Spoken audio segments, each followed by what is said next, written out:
Okay. Hi, everyone. It's 6 o'clock. Hi. Welcome to the sewer meeting. Thanks. I'm Steve Corporat from Performance Engineering. Hey. Yep. Should be on your Christmas card list. Yeah.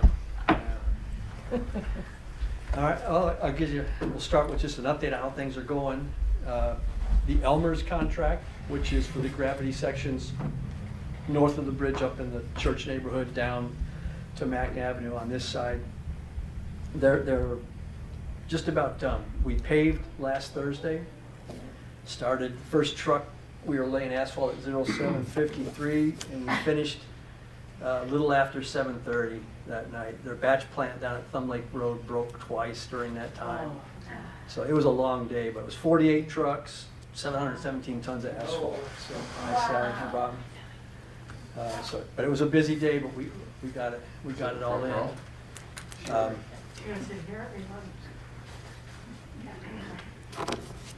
This week, they were going to get going on restoration. They're a little off. They've been working on something else, but they should be working on restoration this week and next week, and that's basically cleaning all the excess gravel off from alongside the pavement, putting down topsoil, seeding that. In a few areas, we're going to leave some of the gravel there. One of the spots is on the inside of the corner there where the pipe wraps around to Witt. We can see where people are driving kind of over there already, so we're just going to leave about that much gravel off the edge of the road there. But they'll be doing restoration work. They're going to be doing a little more work up on the steep parts, up on Gatewood and Hemlock. There wasn't bit curb up in those areas, but what was there was just grass that growed in real good through like gravel that was alongside. And we put gravel in, but it just wouldn't hold, and the topsoil's not holding. So we're actually going to have them put sod in. They're going to go down and get one of the sod farms downstate and put that in. That's what the road commission wanted, so that's what we're going to do. So, but that'll be going on. We're hoping that Consumer Energy will be installing the electricity service to all 3 of their lift stations in the near future. 2 of them passed county electrical inspection. 1 had a grounding issue that's going to be fixed on Thursday, be re-inspected Friday, and then consumers will schedule all 3 to get the services put in. And, in the meantime, we're going to be pulling mandrels, which means they take something that's basically perfectly round the size of the pipe, and they pull it from station to station to make sure none of the pipes have gotten flattened out or anything during installation. So they'll be doing that. We'll be doing final checks, looking at all the open up all the manholes, making sure there's not excess dirt or gravel or something got in there. But then once we get electricity to the lift stations, then we can start doing some testing on those. And once that passes, we should be able to let people start, a few people hook up, even if the plant's not ready yet. I think they don't mind having a few start trickling people in, but I don't want to throw any dates out, because then if we don't make that date, then we look bad. So, and get people's hopes up. But things are looking up. That they're just about done. Any questions on how Elmer's contract's going? And I need to work over here. There'll be some bollards put in at the 3 lift stations to protect those from, like at DeVoe Beach, people from backing in and out of the handicap spots there. By the Pinehurst to keep their clientele from going backwards or forwards into those. And then some. Right. Sorry, I go there. And then the one on Arthur there, it's really close to the road. We just had hardly any room to get it in there, but they'll be kind of protecting it there with 3 bollards as well. So. I have a question. Yes, ma'am. What is the purpose at the parking lot at the beach for that pipe that's been running water for weeks up 2 to 3 houses, and it's running constantly? Well, because yeah, it's just so wet right there. We just want to keep that area dry while they're finishing up work and stuff on it. So that won't be there forever? No. Okay. That'll come out. Okay. Once we're done, because Consumer still has to run their electricity underground and through that area there, and then tie into the lift station and that. So we want it nice and dry, so they're not digging through muck and that. And then once everything's tied in, we don't care if the water comes up to its natural level. So So, but it'll go away, so. All right. Matt's at, oops, yes, ma'am. Since you're talking about DeVoe Beach, when are they gonna be moved out of DeVoe Beach? Because, I mean, this week it's hot, and I went down there and the parking lot was jam-packed, and they are using one complete side of the area. Right, and And when are they gonna be out? pretty soon. I don't know What does the pretty exact soon date. mean? Well, as they have to deliver in some more topsoil and some other stuff, you know, they just need a place to kind of stage a few things and then can get it out. They're gonna be getting out of there real soon, so. Depends how restoration goes, so. Well, that's not, because you guys already, I mean, when this all started, you said you were gonna take 2 parking spots. You actually took 4 from the parking lot. And now you have that whole complete side, you know, and we really would like to have some type of a date. Is it gonna be before Memorial? Yeah, they should be, their restoration should be done within the next 2 weeks. And they should be out of there, I think, even before that. Okay. And if they're not, who do we contact, you or Elmer's? You can call me, Okay. you know. They don't want to be there much longer either. They want to get going, so. All right. Matt's, which has the low-pressure sewer contract, basically down South Prospect and into the Columbus Beach Club. It's been a little slow going over there. And they've been working on Pier Avenue, and they finally hit some fair amount of water and ended up having to do some serious dewatering right in front of Bob's house, unfortunately. So, but they got it. They set dewatering points on Friday and got it pumped down over the weekend, and they got that stretch dug in the last 2 days. And it looks like the soil is much better now that they're getting north of Bob's house there. So I'm hoping that they're done with Pier by the end of this week, but the rate they're going, it's not going to be till like Monday, maybe Tuesday, and then they got to get up and get Harrison done. So the plan right now is hopefully be done with Pier and Harrison by the end of next week, and then start getting the road prepped for paving, but hold off on paving until after Memorial Day. I don't think there's any way that we're going to get it paved before Memorial Day. So, but get in and out of there. They've been working along.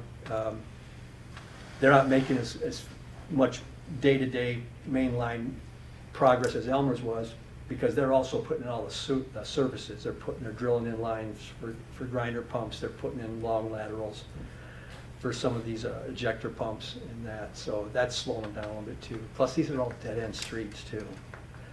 So it's tough to get a lot of 2 teams going at once when you can't get material to the backside. So, but they're working on it. They've gotten a lot of stuff cleared out of CBC's big lot down there by the boathouse. Their plan is to get all that stuff out of there within the next week and get it reseeded and let it start growing here. Let's see. Anything else any questions on Matt's contract? All right, at the wastewater plant itself, they've been working a lot faster now that the weather warmed up. They have one more concrete pour to close in a couple of the southern tanks on the big tank area there. Last night, the first 2 loads of water went in to start filling up the equalization surge tank. We got it filled up 8 feet full of water, let it sit for a day or 2, make sure there's no leaks, then they can backfill up to that point and then fill it up another, 4, 5, 6 feet, and check the top part for leaks as well. It's even filling up's taking a little bit longer. Normally on a project like this, you just get with the municipality, go to the nearest hydrant, turn it on, just let it blast the water in there. You guys don't have a water system, so. And then the pump system that that serves the water plant has had issues as well. So they've contracted with Ramsby Drilling, and they're using a 6,800 gallon tanker they're going to bring over. It's going to take about 22 loads to get up 150,000 gallons we need to do that test. So first 2 loads went in last night. They're going to be just kind of keep cycling those in and get them in. But the water testing's going on. Their schedule right now is looking like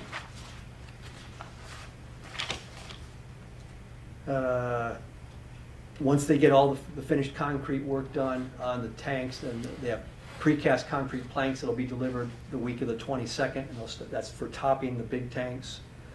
And then the week after that, they'll start putting in the railings and the walkways to access all the equipment that'll be installed as part of the treatment process. The first week of June, they need to do meet and hunt. The operators for the township need to begin a drawdown for their annual sludge tank pumping, and so they're going to coincide that with some work that we need to do to core in between the tanks. So, hopefully within the next couple of months, the plant will be ready to start testing and come online. They are starting to work on some of the equipment. The first of the 3 new blowers is set in place. It is not operational yet.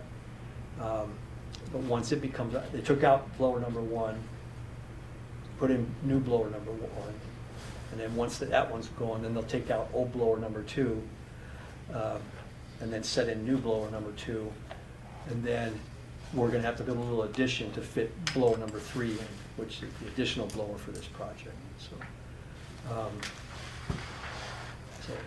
that stuff's creeping along, but work's getting done. The ice storm didn't help, and the return to a cold winter, which hasn't happened for about 5 years, that didn't help either. That slowed things down. But all right, any questions on that contract? Yes. So what's the outside date? I'm not gonna hold, I know dates are movable. Mhm. Of the plant being operational, the expansion part of it, Their contract date? yeah. I want to say it's the end of June. I'd have to double check. I know we moved it with a change order sometime last year. And with a couple of things that we want to add in.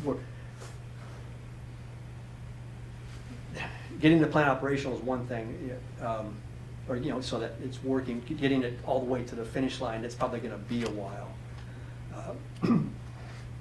The extra $1 million that is earmarked that we're trying to get pulled over into the project. We need that to do the mechanical screen replacement, and it was in the project originally, but when the bids came in too high, it was pulled out of the project. But now that this $1 million is coming back in, that's one of the things that's going to help fund. But the lead time on that screen is 5 months. So there's going to be somebody working at the plant for quite a while. But as far as getting up and running, I'm hoping within the next few months, we'll have the second train going, and they can start taking things. And then you said a lot of the phase 1 tap-ins can happen, and what type of timeline approximately? I'm hoping within the next few months that, we have to get the lift stations up and running first. Nothing can get pushed over there if it doesn't have the lift station with it. Mead and Hunt is amenable to having, stuff pushed over there, even if the new train isn't ready to go over there. It sounds like they don't mind stuff trickling over. And so if we do a few hookups, because we'd like to see how the system's working as well before we dump a whole bunch of people. So, I wish I could give you, good guesses, but I don't want to be, wrong and get hopes up either. Thanks. Yes, sir. Go backwards a little bit. You talked about the Elmer's lift stations. What about the Nats lift stations? Oh, Matt's lift stations, the one at Prospect passed electrical inspection last week. I did not see a sticker on one down at Pier today when I was there, so I was going to check with them tomorrow. Or actually, Isaac was going to be checking with his electrician to see what the status was, to see if has ordered an inspection, or is ready for an inspection and has ordered it or not. Okay. I know they just started the electrical on that last week, but it looks like it's pretty much there. Okay. Hopefully we get consumers to do all that sort of at the same time. Yeah, they're tracking them as 2 separates because it's 2 different contractors. And Matt's is 2, we're lagging behind Elmer's 3. But the fact that at least one of them's been electrical inspected and the other one I think is close, is a good sign. And consumers had I emailed them yesterday, and his response was, yeah, he was up here last week, everything looked good, he was just waiting for all of them to be inspected before he turned on the scheduling for the actual hookups. Okay. All right, I don't have much of an update on phase 2. The last I've heard from the contractor, they're still planning on starting mid-July on the gravity, and that will be starting down at the lift station at the intersection of Barbara and Dolores. Dolores or whatever. and Dorothy. Yeah, down there, and then working their way to the northeast. The low-pressure system at the end of Barbara and going out to Sturgeon Island, they had said if things go well on the gravity contract and they get done early enough in the fall, they're thinking about starting on the low-pressure one. I'm not banking on that. I'm just pretty much, they're probably not gonna start the low-pressure one till the spring. I can't see them wanting to tear into something, that late in the fall. Yes, sir? A question, like the problems that were on Sturgeon Island. And Aaron I talked to and walked out the island with Aaron and stuff like that. Had a brand new I got a brand new system. And talked to Aaron, and I want to use my tank. It's a brand new tank. Aaron said there should be no problem whatsoever. I'm within 20 feet from the road. Just because of the one fact that we have a storm like we just had, 30-gallon tanks, you're only going to be able to use your toilet about twice, and then you're not going to be able to use the facilities whatsoever. In the meetings and walking the island with Aaron, he said there should be no problem. Basically, I worked in the sewer business for 40 years. So all they have to do is pump the tank down, make sure there's no infiltration coming in from the outside, and be able to drop the pump in the tank, which even if I have to do that myself, I'll do it. But what I'm asking is are we still going with that? Last I talked to him, that's Yeah, what. 'cause I even called you Yeah, and stuff. yeah, and in talking with Trudy, did you want one of the township pumps put in, or That's not? another question to that too, is because of the simplex pumps the warranty on a simplex pump is only 2 years from the time of purchase, 18 months from the time it's installed. And so the township is responsible for that pump, correct? If you sign an easement and I did. accept Yep. the township putting in a pump, Yep. one of their pumps, they're Yep. gonna maintain that in perpetuity. So, and they'll come on, if something goes wrong, they'll come in, they'll diagnose it. If it needs to be replaced, they'll replace it. That's the plan. If you want to use one of your own pumps, then it's on you. Yeah, I understand that one. But if it was on us, the question is then do we get the money back that what the pump was gonna originally cost the township? Well, I mean, we should, because we're not paying for it, we're not using it. So why would we not get that money back? Well, I would say no. The It- pump because- would just go into their inventory for a replacement for when somebody that has one of theirs goes out. I understand that, but the homeowner ought to be able to get that kickback because we're already paying for it. And so I know you could put it back on the shelf and use it for somebody else, which we're all gonna pay that price anyways when a pump goes down, But just spread across everybody. You're paying the same assessment as the gravity people, which aren't getting any pump. That's what I said.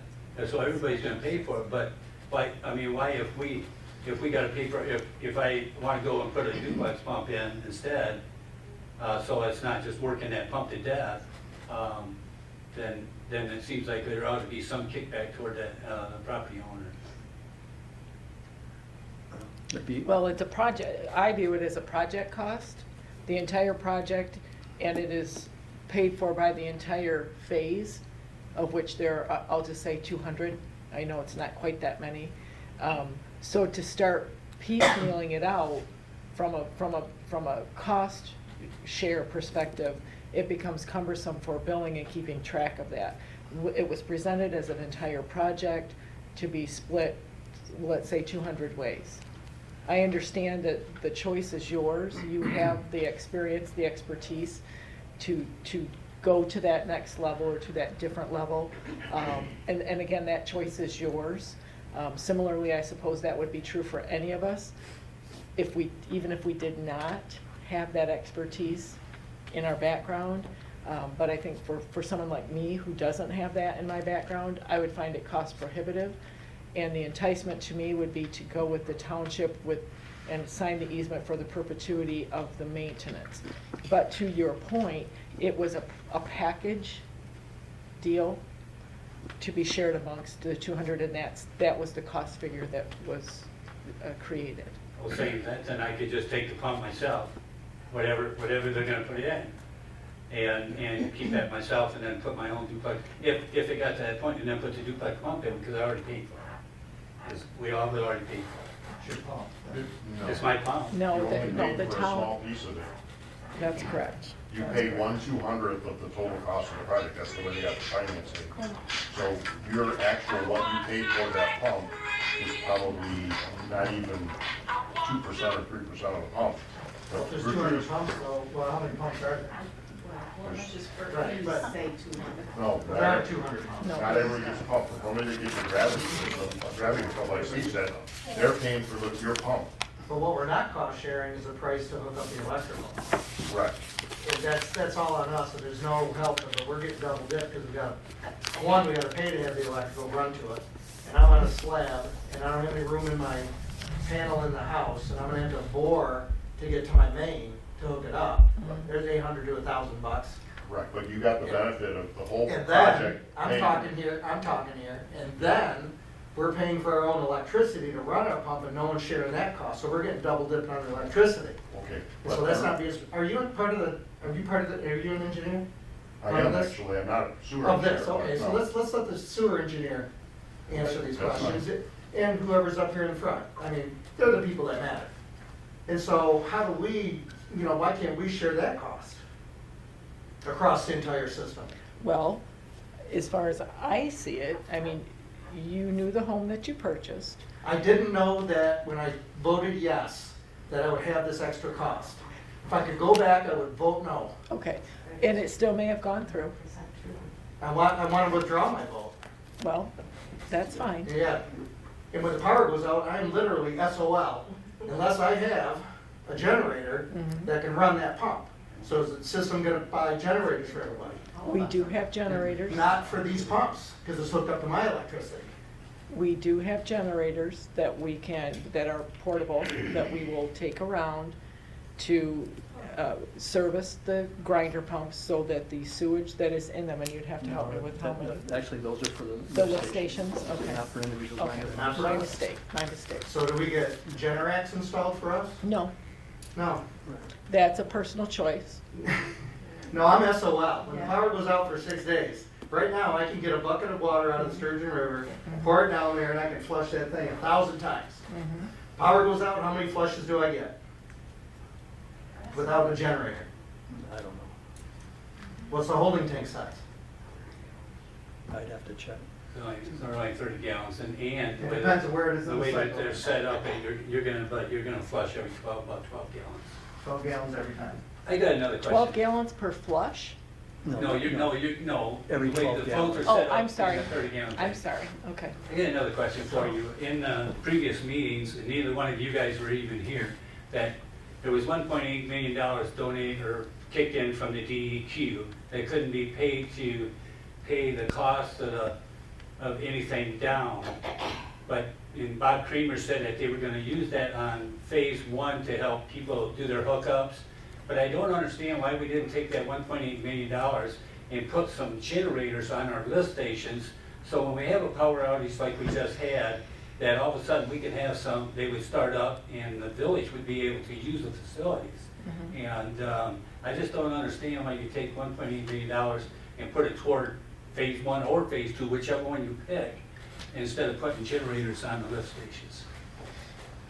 Well, I think that's a question for Mr. Kramer, but I'm going to extrapolate from here that I believe the previous administration, and particularly Bob Kramer, worked really hard to try to obtain the funding and keep the costs down to a reasonable amount. If you recall, phase 1 came in at 17 and change, phase 2 came in at 18 or vice versa.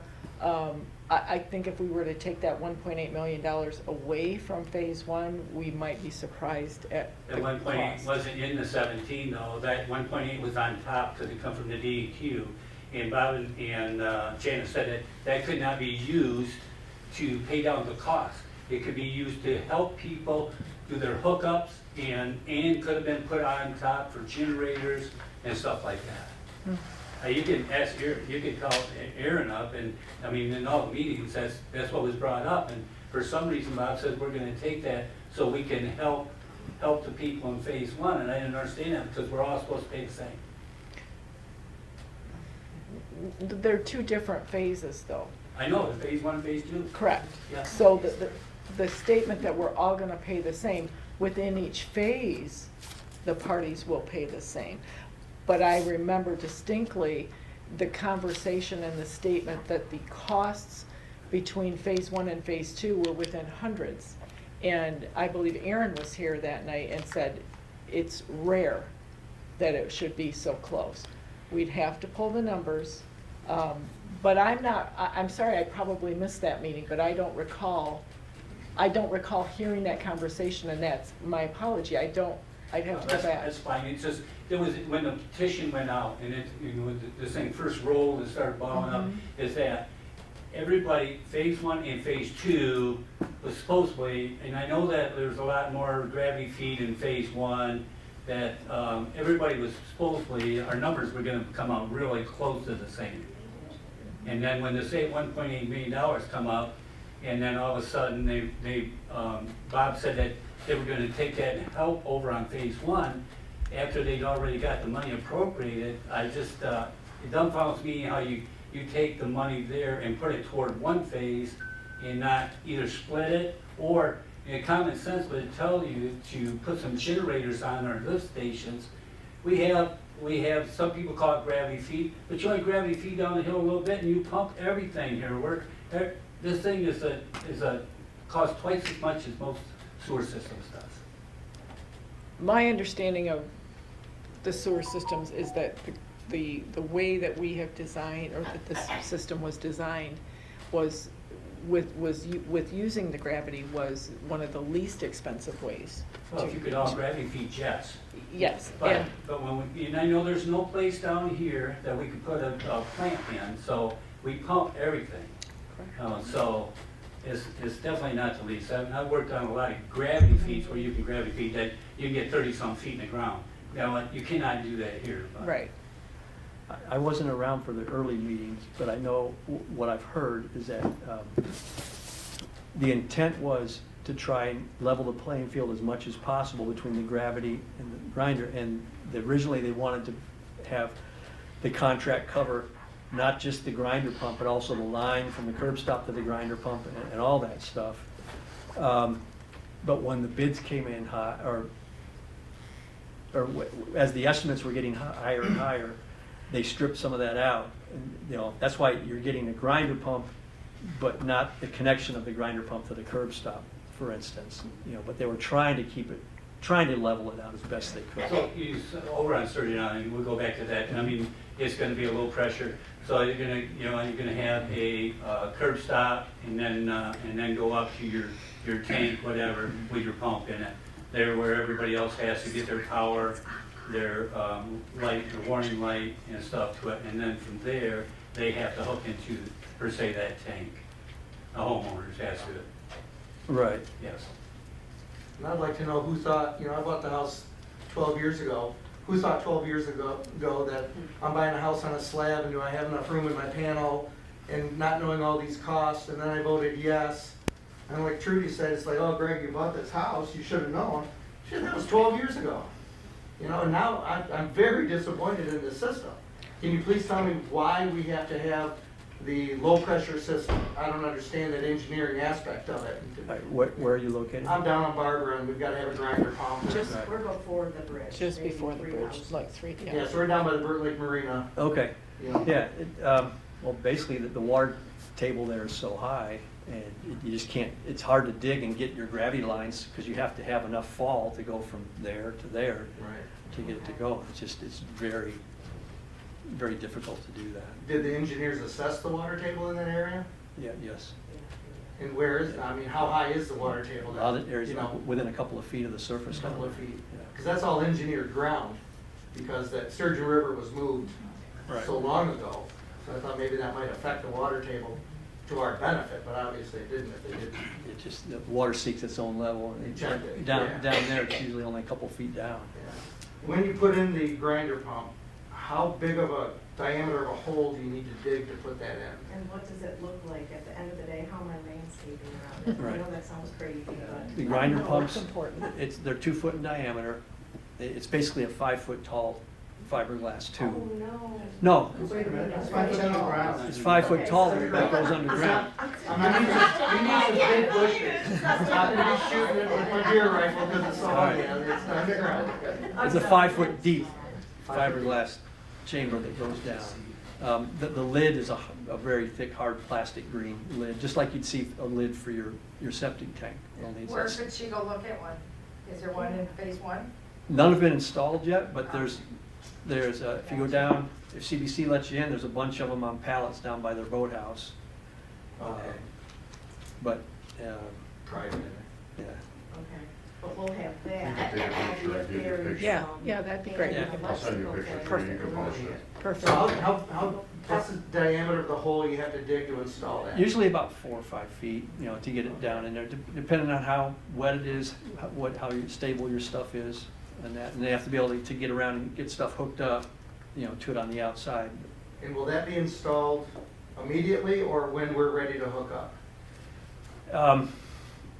It depends, because the way the contract's written, because they stripped out the connection part of it, but they left in installing the grinder pump. So by contract, Walton Contracting has your, down there, they say they're interested in doing hookups, and that's what Matt's is doing over in the beach club. So when they can wait, and if they'll give you an estimate for your part of the work, and then they can do it all at once. Okay. If you use somebody else to do it, that's where it gets a little murky. It's like, well, does Walton just go in and dig a hole and stick it in and then back out? Right. Or, or do they time it, or is your guy gonna be there when they're doing that kind of stuff? I think they gotta put dewatering down the road even to get down in there, because, with this 5 foot structure down there, they're gonna be 3 feet deep in the water, and the water sand, to which they probably use a vac truck, is probably gonna be their easiest way to set these I have things. some more questions on this subject. Is it the same subject? Yeah, I would just like to remind everybody that all of the sewer meetings are videotaped, recorded, and they're available online at the Township. Indian River flows, and some of them were live streamed, but not most of them. But we did record all of them, and they're all available on Indian River flows. If you want to go back and look and see what was said and what was, Oh, I know I'm way behind. It's my first meeting. I'm way behind. It's a lot to Appreciate remember. it. Yes, sir. But so, how far off the road does that grinder pump need to be? That's completely up to you. Most people, you want to put them up close to where it comes out of the house, Okay. near where, usually the line comes out of your house and it heads over to your tank, because you want a gravity to your grinder pump, and then the line that goes down to the road. Now, some people want it closer down, they don't want it up by the house, but that's totally your call. You have to run electricity to it, so the further away from the house you get, the more electricity installation is gonna be. If you get it down too close to the road, then you've got a pedestal with your light, your control panel. Well, what about the snowplow or other stuff Is going that a on? pedestal or can it be on the? side Most of people the put it house? on the side of the house. What's that look like? It's just a light, Oh, it's just it's just a small. warning light. One small thing, it's got a little red light on 'Cause I've got top. a septic tank and a dry well, and if they dig too far to begin with, they're gonna mess up my dry well. And that's, I'm in trouble. and that's why we're trying to get a hold of people to meet with them, what spot is gonna work best for you for your curb stop location and your grinder pump location. We wanna pick the spot that's gonna work best for you, be the most economical for you, hopefully, as well, in that. I know I got one person they've got a big wraparound deck out front and their stuff comes out, you know, do they put it just off the deck? Do they put it under the deck with a trap door? Do they put it down by the road? They're trying to make up their mind, Yeah. so. So as we do this planning and thinking, I'm thinking about it, since we're phase two, towards the end of Barbara, before middle of Barbara, before the bridge, because Barbara continues, when should we start speaking with someone to start to get ideas and to plan financially? Anytime, really, I guess. I know Walton is interested in doing hookups, and so Okay. that they're on that list. We have, in all the stuff that the township's posted online that we worked up for them, there's huge lists of all the contractors in the Yeah. county and all that kind of stuff. But we've got one page in there of contractors that we know are interested in doing the work. And Walton's is one of those, and I asked them, who's your contact person? So I figured her name off the top of my head, but. So it's not too early right now, even though No. it looks like we might not get anything down the road until the No. spring of 20. But your estimate could change. Yeah, it'll Because they change. say, Oh, yeah. But so that's the estimate to do the sewer hookup, not the estimate to do my electrical work. That's a separate contract. Correct. Oh, yeah, you got a lot of contractors. You know, Right. I'm still upset that everybody with these grinder pumps, that cost isn't shared for the electrical hookup. And these systems are based on sharing the cost across everybody. And I don't know if they knew we were gonna have these pumps early on, but we were never told early on when we voted, that I can recall, that we would have this extra cost. So it seems to me like there's a due diligence, or if we, Were we told? I don't know if maybe we were Wasn't there for told. the early. I But wasn't maybe we told. didn't, maybe we were told, but I don't remember ever being told under the previous people who were leading this effort. Two people had their hands up, and I can't answer that Yeah, I either. know. I'm gonna have to go We found it in back. the notes when I was doing that history section. Yes. We found where it talked about the pumps. but Yes, can't- Yeah, but the extra cost, you know, we didn't know that. well, I, It is what it is, okay. No, it's not. No, it's not is what it is. Okay. You can always litigate. Well, You can always litigate. What's that? Anyway, question. I thought where the tanks, the poly tanks were gonna go in, and just, I thought that was just going into, per se, the property line or easement line, road easement or something. The curb stop goes basically where the property line, right-of-way line is. The grinder pumps themselves, they can go anywhere on your property you want. At It just- extra cost though, and them coming in farther with Walton's would be extra cost to bring that in farther? The curb stop's gonna go at the property line. Yes, but But where you put the other stuff, you're paying for the line to go to it, you're paying for the electric to go to it. You know, we aren't paying Walton anything extra for where it goes on your property. I know, but Walton's gonna set that tank, the poly tank. Yep. Okay, and let's say, you know, if somebody wanted it 30 feet off the road, it seemed like that'd be additional cost to get that thing, because at first they were just gonna come into, per se, the property line, you'd have your curb stop, and then your tank. No, they bid the project with an unknown location for the grinder pump. Oh, so that would be without additional cost, There'll be no addition, no matter where the grinder pump goes on your property, okay, you know, it's including the contract to at least stick it in the ground, yeah. so. Then the hookup to that, if you have it 100 feet away from that, you gotta pay for 100 feet of hookup, because that's your choice where you have it. Well, you're gonna pay the hookup line no matter where it is, because you might be a long run from the curb stop to the grinder pump and only 5 feet to the house. Or the Or you can go other way. 100 feet from the house and then 5 foot to the curb stop, so. Unless I pick a real goofy location. But you gotta factor in how much, do you wanna run all the way up the road and then pay for electric to go all the way down the road, Right. so. Thank you. Beth? Yeah, but you don't mind me saying something? No. Way back when, Yeah.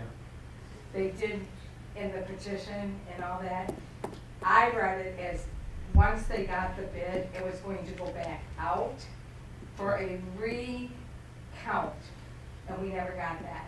And I think that's where you're Right, thinking. because it's changed. Because it did change that, it did not go back out for us to say yay or nay. And I think that's That's probably where what I'm you're stuck. recalling. Yeah, But I just wanted to, you're not the only one. right. I'm You just talking about curious as the- to what because typically there can be two different types of petitions for a special assessment. there's one that states whether you have an interest in it, Mhm.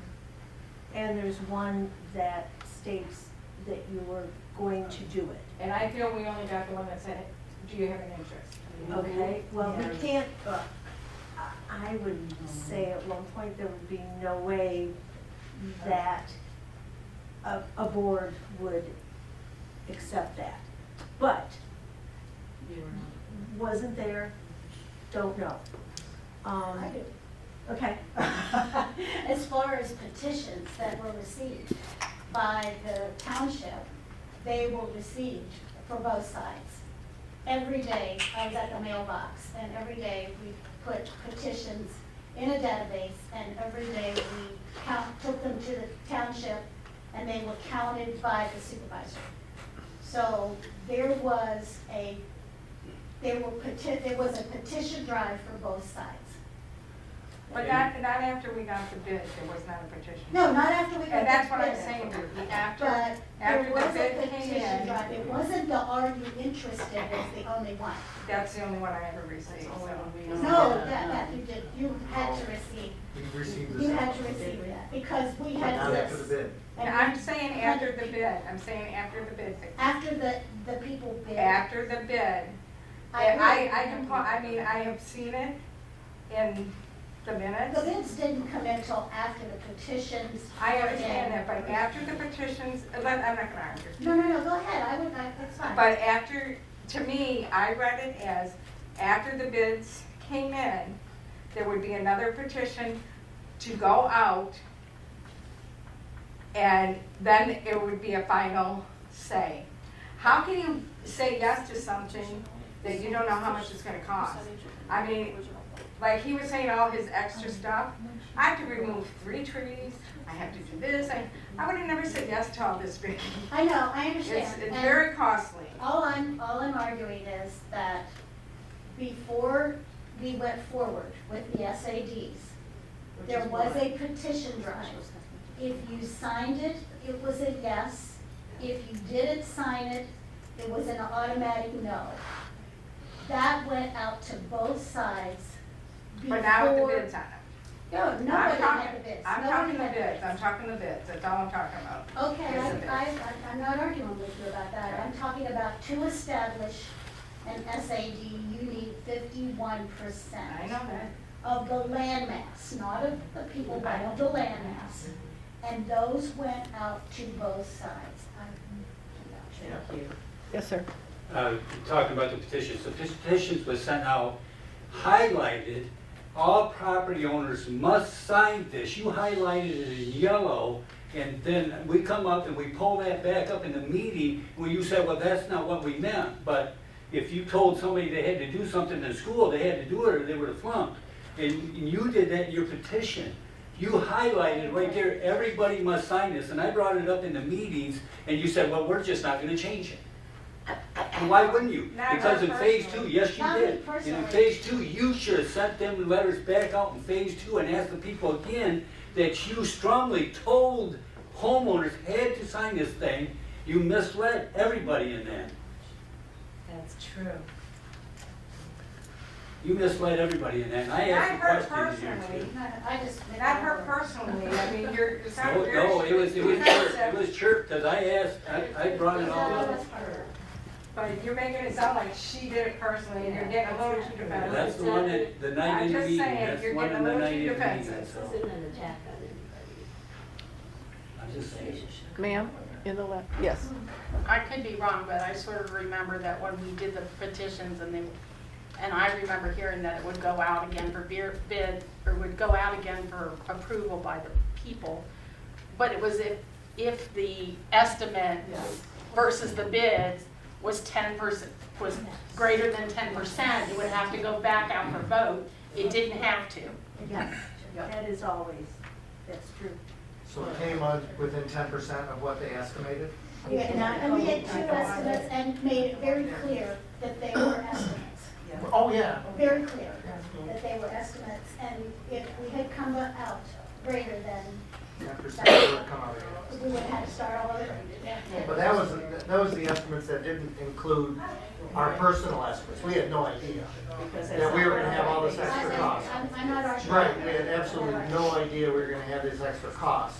And yeah, can Greg and Patty afford it? Sure. But who wants to? You know, and shouldn't that be shared across everybody?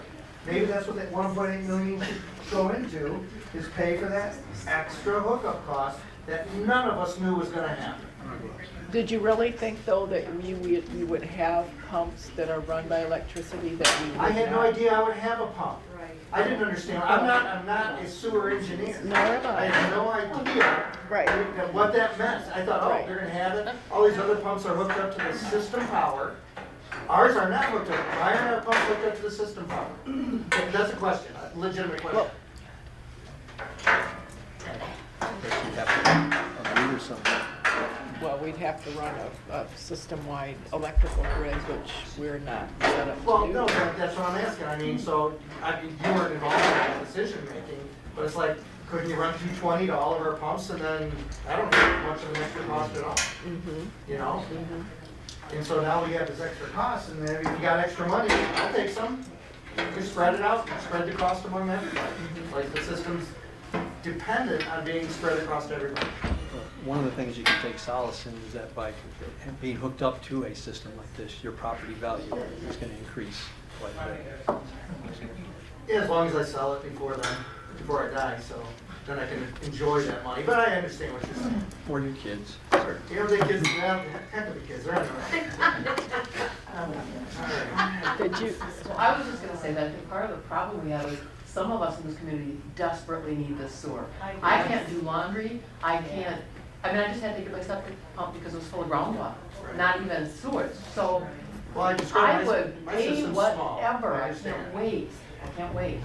My system's small and it's working, and it may not work tomorrow. It might not, my It may not neighbors work are raised tomorrow. ground and Not that's. saying I don't want a sewer, it's just that I don't want to pay for it. Well, Well, yeah, I'm being facetious, I don't want to pay the extra. Yeah. So if there's a way to find some money to help us all hook up, that we don't have to pay for it, I'd appreciate that. So a bake sale, I don't know. You might have your own bake That's the big thing. Where's Bob here? Bob didn't hear me. I'm just joking. No, I'm joking. Well, the Eagle money, phase one went to the phase one plant for the equalization. Yes. That helps everybody. right. So it helped them. Okay, yes. I just want to say one thing. The 1.8 million that you were referring to, that did not go to anyone in phase one to help them hook up. We are on our own, just like you are. And that went to the equalization tank, and it's going to benefit everyone. So. Well, that's what Bob said, in one meeting, Bob said that that's what they were gonna Okay, do well, with it, so. In both phases. Yes, both phases, it went to the tank. Hopefully it went to the plan. It Yes. did, It did. yes, it did. Eagle money, a big chunk of Eagle money went to the equalization tank. But that did not work out. So you're saying that probably Sturgeon Island and in the low pressure system, that won't be till next year? That's what we're, If I was a betting man, I'm not, but if I was a betting man, I'd bet on spring. Yeah, so I'd take the over on spring.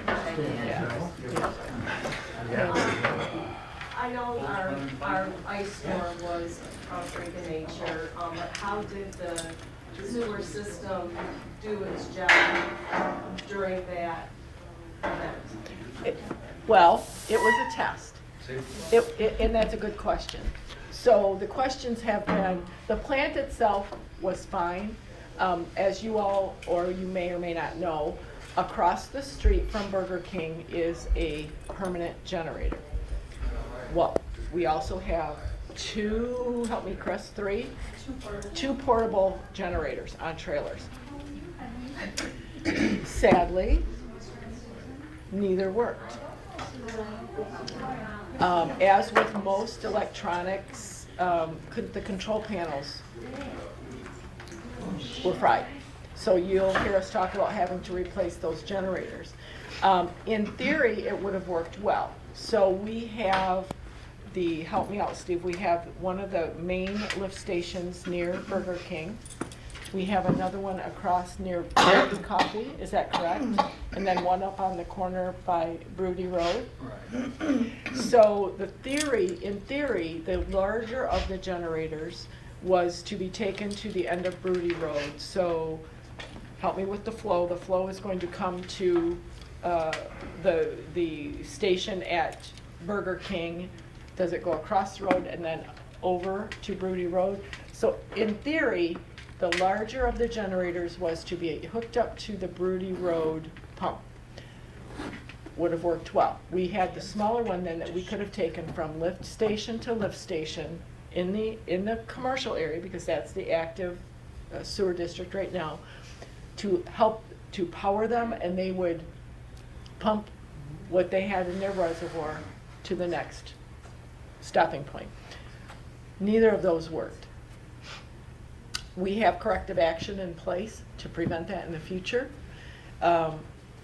We are working hard to find grant money to buy more generators, and to someone's point, yes, we do need generators on every one. It's a matter of cost and time. Yes, sir. You've tried to raise your hand several times, didn't you? No, it's okay, just because you're talking about that, haven't you guys figured in like studies or whatever, everybody's on wells, so there's no water system. Correct. And when the power goes out, unless you got generators, there's nothing flowing, so. Theoretically, Why, right? yeah. Right. I mean, there really isn't. No, you're right. So, and with the seasonality, I would suspect that having generators is not a cost effective, really, to even have them, because if you have a system-wide power outage, everybody's water's out, everything's out, nobody's flowing, except if you want to get your bucket and throw it in there and get it. But that's not gonna hurt anything temporarily. And so I think you have to weigh, do you go through this, keeping generators around, moving them all over the place? You're gonna have 20 of them? Because then you gotta move them and do it. So you have to look at the cost effectiveness of this. And most of the time, to me, if everything's down, you're not gonna really have any flow, and there's not much to worry about from that standpoint. Yes, you raise a lot of good points. Do you want to? I was just gonna add that if every person in town flushes their toilet twice, you've now got thousands of gallons in that system that need to be moved. It's that quick, it's not just your house. You're looking at a mass area. But the system itself will handle the piping and everything else. There's storage, I mean, you can ask the engineer. We don't need to Well, I wasn't involved in the design, but I can say that from what I've heard is that for all the reasons you stated, that's one of the reasons they didn't include generators for the lift stations here, because the conventional wisdom said in this area, because they're all on wells and because you don't have these long power outages like a hurricane, and that we're probably fine with that. People are rethinking that now. More people do have generators, and more people are going to have generators after this storm as well. So you're going to have more people that actually are making water. And there is a chance to have the power out for a week or two, like in a hurricane, even though it's in northern Michigan and we don't get hurricanes. So. We don't get ice storms. Yeah, so your points, that's kind of what the thinking was. People are rethinking that now. And well before the storm, Tammy Gall, our operator, and I had that conversation, because I was thinking, how many more do we need just in case? Because we've had summer thunderstorms where the power does go out for 3 to 5 days. Tammy said, again, before March 31st, I said, how long can the system sit without electricity, without shutting down our entire community? And she said, probably 2 days. But we have the generators and we can move them, and Doug, you would be a part of that. Easy, no. Doable, yes. And then March 31st came. We're rethinking that. So you're working on a plan to rectify the failure of the backup plan. And that's gonna take a while before you figure that out. And then will there be a way to test it? Like, you know, somebody's starting these generators every 3 months, Yes. things like that. I thought you were gonna say, let's shut the system No, down. I mean, Yeah, no, Some- yes, no. Just like at home, for those of us that have generators or you have any type of equipment that's seasonally used, you know, you check the gas and the oil in your snow blower and in your mowers and your generators and your dun-dun-dun. Yeah, we check seasonally our air conditioning if we have that in our furnaces. We will develop a plan and a routine where that is done with regularity so that we're not surprised when it's ice storming and we've hauled that big generator to the pump station and realized that not only does the plug not work, it's not the right plug, but our control panel is now down. Could we have anything else have gone wrong? If we learned one thing, we learned 6. So there were pearls. There are pearls in everything. So what does the main generator power then when the power goes out? Just a single lift station? It powers the plant. Yeah. There's one- So one across from But Burger King? The Burger King has its own dedicated generator there. Right. And that's for the plant? No, that's for the Burger King lift station. Just that single lift station? Yeah. Because that's the big one. Oh, That's the big one? That's why There it's are- powered? Right. Yeah. And then the 2 portable ones were for the other couple of lift stations, and then also for these new lift stations that were going in. But we're rethinking that now, because this is a different world than what we were designing. Plus, after COVID, you know, more and more people live up here. Right. Yeah. These are not just all seasonal cottages anymore, so. and they're more than cottages. I mean, your beautiful home is an example of that. How many lift stations are there gonna be after it's done in our community? We've got, there'll be 8 new ones. There's 3 in Elmer's, there's 2 in Matt's, and there's 3 in Phase 2. Thank you. It was gonna be a 4th one, but we were able to get some easements and we knocked one of those off. Yes, sir. What can you tell us or talk to regarding phase 3? What would you like to know? Well, I know very has little. a preliminary engineering report been done? No. The $1 million that's trying to get turned on, that's the earmarks there, 35,000 in there is for the preliminary engineering report for future Phase 3. I thought that was at no cost, the preliminary report. I actually had to go through all this because they're trying to get the grant transferred over to the big grant. I had to research all the history on what, and everything I read was that, yeah, this 35,000 was the budget item for a PER for Phase 3. So. What's the holdup moving forward with that? You can. This earmark. They were able to get the earmark, and then they wanted a description of what all the budget items were for the earmark and explanation that. So that finally got sent in. Then they came back and they said, well, actually, it'd be cleaner if we just take the $3.5 million grant and make this $1 million supplement to that $3.5 million grant. So I was able then but he wanted to change the $3.5 million grant's description to include this. So I did that, I gave that to them, she sent that in, and now they're asking more questions. Yeah, now they're asking for all the contracts for all the contractors. And so we're having to put that package together to send it off to the EPA. So is EPA that's asking for all that? Yes. Yeah, it's EPA money, yes, Yeah. ma'am. Yeah. So it's in the pipeline. We're working hard to get the information back and forth. If we were the only recipient, it would be great. But they send us an email, we comply, send it back, and we wait. And then they send a response, and we comply and send it off, and we wait. This is to get additional grant money. Yes, sir. Yeah, it's $1 million it's earmarked, it's not a grant request. Correct. It's already earmarked, but Right. they're trying to get it supplemented into the original grant. And then what's really frustrating is that we've already used a lot of that money phase two, that's half of phase two. And Grand Traverse Construction is doing the plan. Their last 4 draws have included phase two money. And EPA pays 62.95% of whatever the amount is that month. And then USDA pays 37.05%. But EPA hasn't been paying their part yet because they can't get we can't get the draws to go into the system, which is a whole different issue. So GTC's floated a bunch of money to the Well, township. understanding the money that was originally going towards phase 3 had to be used towards the plant upgrade. No, the only thing. That's what we were told.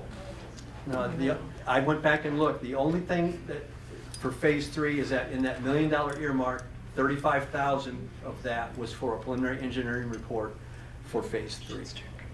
That's, I don't know why someone started calling it phase 3 money, but maybe it's because there was a phase 1 and a phase 2 funding for the current stuff. But that $1 million earmark was not for phase 3.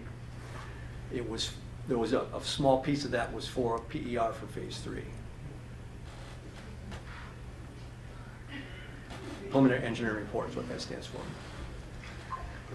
It's like doing a great big, report, like, your senior thesis or something like that on why Tuscarora deserves all this money for a sewer. So,